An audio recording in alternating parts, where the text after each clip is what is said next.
Hello, my dear students. As you can see in the present scenario, क्योंकि corona pandemic काफ़ी तेज़ी से फैला था और अब भी क्योर नहीं है पूरी तरीके से, एंड बच्चों में भी थोड़ा बहुत हो रहा है। तो उसी को देखते हुए सारे boards, all boards, specially include UP board,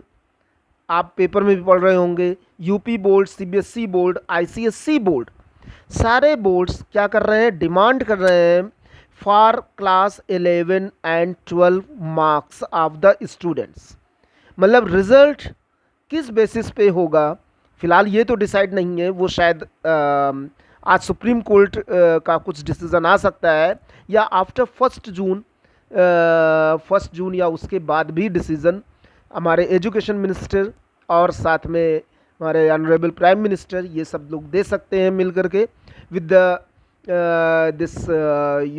this means the CBSE board,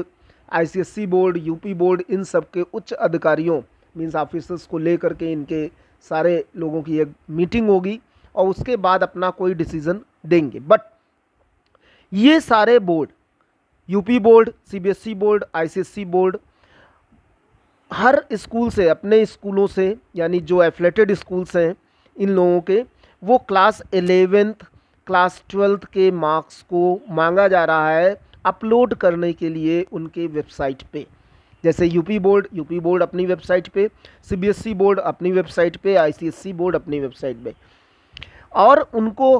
percentage form में मांगा जा रहा है। जैसे क्लास 11th के जो भी बच्चा, जो स्टूडेंट जिसने यूनिट टेस्ट, किसी स्कूल में यूनिट टेस्ट हुआ है, हाफ ईयरली हुआ है, प्री बोर्ड हुआ है, या एनुअल एग्जामिनेशन क्लास 11th में हुआ है, तो इन तीनों के मार्क्स को ऐड करके, जैसे मान लीजिए कि यूनिट टेस्ट आपका 50 मार्क्स का हुआ, हाफ ईयरली आपका 100 मार्क्स का हुआ और एनुअल एग्ज़ाम आपका 100 मार्क्स का हुआ, तो 250 मार्क्स में जितने आपको मिले होंगे टोटल, फिर 100 में कितने मिले means in the form of percentage, मतलब जैसे 100 मार्क्स में निकाला जाए तो वो मांगा जा रहा उस तरीके से क्लास 11th का एंड क्लास 12 का भी।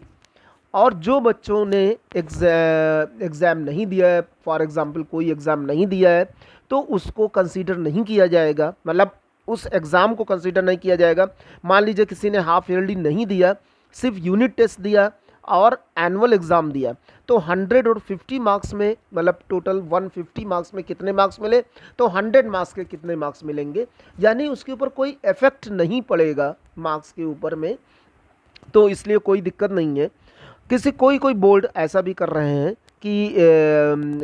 अपने स्कूलों से बोल रहे हैं, अपने एफिलेटेड स्कूलों से, कि उन बच्चों का एग्ज़ाम ऑनलाइन या टेलीफोनिक ले लिया जाए, जिससे कि ऑनलाइन एग्ज़ाम ले लिया जाए, जिससे कि उनके मार्क्स को और अच्छी तरीके से कंसीडर किया जा सके। लेकिन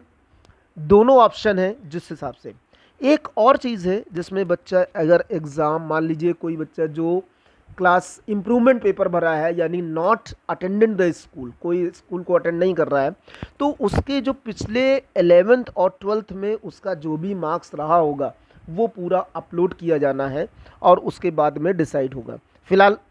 अभी ऐसा कोई क्राइटेरिया रिज़ल्ट बनाने का नहीं है, लेकिन उन्होंने सिर्फ डिमांड किया है for class 11 and class 12 marks for the student.